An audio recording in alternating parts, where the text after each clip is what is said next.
Well, we begin tonight with the latest on the state budget, which is still overdue. There is no done deal yet, but there are indications state leaders in Albany are close to an agreement. And according to Channel 2's Ron Plants, observers feel some of the major points of contention have been resolved at this point, and one last detail being discussed at the state capitol. It may be most welcome for voters who have to drive.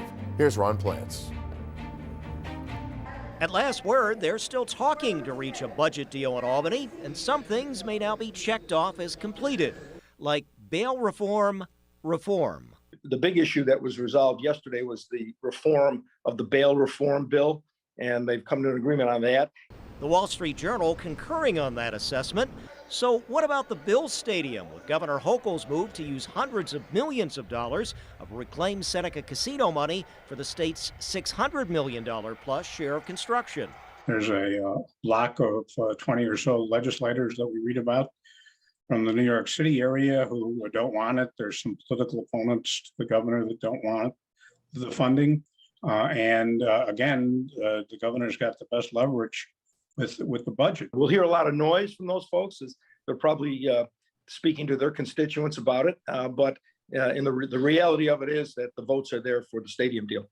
On to what remains to be discussed, according to some, perhaps some additional education funding, with a spending plan swelled from its original $216 billion projection to some estimates of $220 billion, since the state is more flush with cash from federal pandemic relief funding and bonuses that are paid on Wall Street most recently were much larger than normal, and the state is kind of doing very well financially with its own revenue sources for income taxes that are paid on bonuses and other things.